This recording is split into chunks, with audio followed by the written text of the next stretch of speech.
Hello,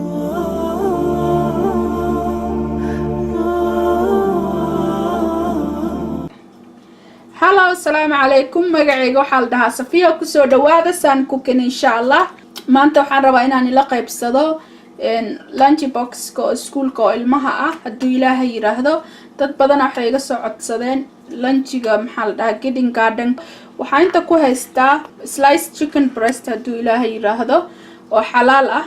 Haddaad Canada joogto, I know Canada in lagu gado, but I don't know USA meelayaasha kale.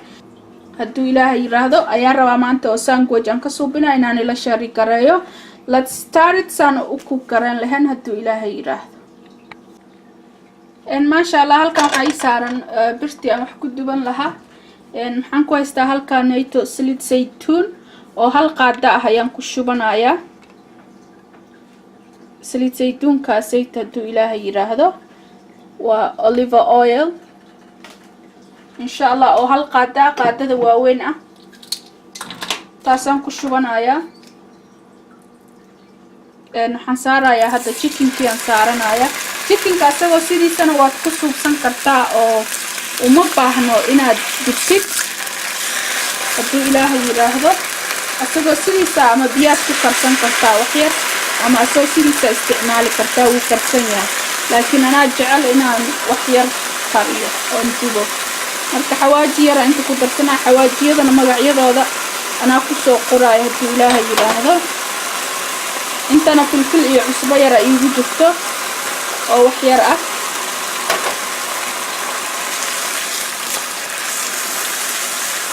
marka saasa u karinaya adi 2 minutes meelahaas haddii Ilaahay yiraahdo ayaan ku karinaa insha Allah.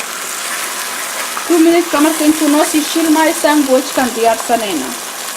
inta waxaan ku haystaa rootiga oo whole wheat ah 100% whole wheat waaye. rootiga qamadiga ka suubsan hadduu Ilaahay yiraahdo. marka insha Allah hadda waxaan marinayaa wax yar oo maxaa la dhahaa mayonnaise ah. any kind of marsan kartaa, aniga maxaa la dhahaa waxyaalo kale aan isku dardaray. marka waxaa rabtid ayaa u marinaysaa ilmahaaga inay jecel yihiin og tahay. maxaa la dhahaa lunchigan aan suubinayna qof walba qaadan karo. adi play school ilaa maxaa la dhahaa dadka waaweyn xataa qaadan karo marka hadduu Ilaahay yiraahdo. inta waxaan ku haystaa salar ayaan saarayaa.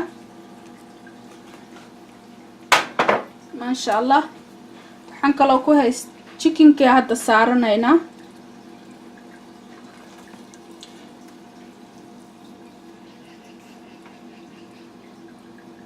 masha Allah waxaan kaloo saaranaynaa maxaa la dhahaa cheese kan oo maxaa la dhahaa bacyaasha ku jiro. masha Allah cheese-kii hadda kor saaray. maxaa la dhahaa xabad kale waxaan kor saarayaa oo chickenka ah. waan isku daboolayaa. dabkii aan chickenka ka bixiyay bahalkiisa naftirkiisi oo intii yar saliidii saarneed ayaan kor saarayaa. labada dhinac waxaan ka dubayaa 2 minutes iyo 2 minutes si uusan una adkaanin uu xoogaa cheese-kan ugu melti garay hadduu Ilaahay yiraahdo. adi 1 minute hadduu Ilaahay yiraahdo ayaan ku dubayaa waan ka dejinayaa. dhinacan sidoo noqdaan itusaaya. masha Allah maxaa la dhahaa waa kana.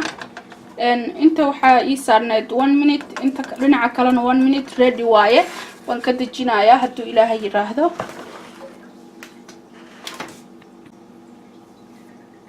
masha Allah waa kana dhaxda hadda ka jaraya. waan jaray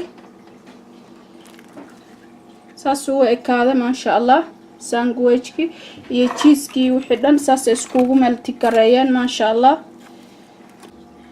masha Allah hadda waxaan diyaarinayaa snack yar aan diyaarinayaa. inta carrot aan maxaa la dhahaa aan ku ridayaa aan jarjaray hadduu Ilaahay yiraahdo. carrotkaas intan waxaan ku darayaa kiwi hadduu Ilaahay yiraahdo inta dhigayaa. marka waxaa rabtid ayaa ku darsan kartaa.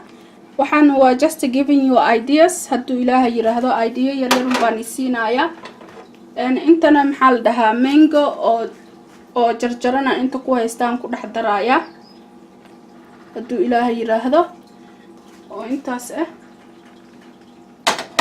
marka insha Allah wakaas hadee maxaa la dhahaa lunchiga intana dib baa ku jiro dibkan waxa rabtid ayaa ku darsan kartaa oo ilmahaaga ku cunayaan haduu Ilaahay yiraahdo aan ma sha Allah hal secret oo kala raba inaan ila share gareeyo ilmaha waxa jira ilmo aan cuntada soo cunin oo ilmaha kugu cuntada ay kugu soo celinayaan hadaa ilmaha wax aan loo qurxinin oo colorful aan loo yeelin ma cunayaan marka waxa u suubisaa wax yar oo colorful leh u suubi u yara qurxi haduu Ilaahay yiraahdo mid kala raba inaan ila share gareeyo secret kana waxa waaye ilmahaaga snaaga alla snaagay jecel yihiin oo alla ilaahay snaagaana cunayaan isleedahay oo nina adi waxaan ilkahoodana haleyneenin oo healthina u ah ay jecel yihiin aad u soo gadaysaa haduu Ilaahay yiraahdo ayakana ha tusin ka qari meel ka dhiga guriga meel aysan ka arkeenin ilmaha yarka ah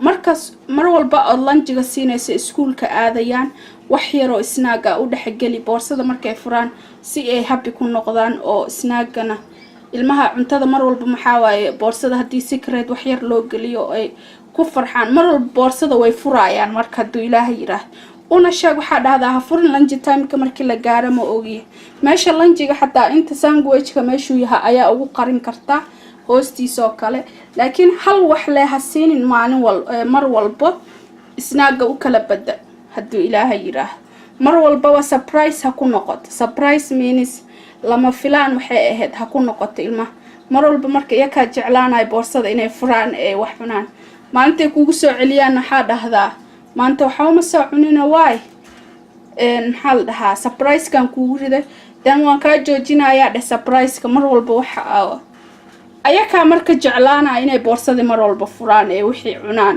because waxay helayaan surprise waxay helayaan wax oo maxaa la dhahaa farxad yar ah ugu jirto oo snaag yar ah waxa la wax yar oo toy oo qurux badan ama bac ku jirto kale iyo waxyaalahaas oo kale ugu darsada haduu Ilaahay yiraahdo intaasaan idii lahaa ma sha Allah marka I hope inaad enjoy gareysaan marka waxaana waa idea waxyaalo badan ku darsan kartaa aniga snaagyo badan ku daraa laakiin intaanaan ila share gareynaya haduu Ilaahay yiraahdo marka insha Allah marka la isku soo noqosho wacan fiidiyowga dambe haduu Ilaahay yiraahdo meel walba aad joogtaan khayr iyo barwaaqo iyo rajeenaya assalaamu calaykum like thumbs up if you don't like still thumbs up okay subscribe mashallah bye bye شكرا يا ربي شكرا هديت قلبي شكرا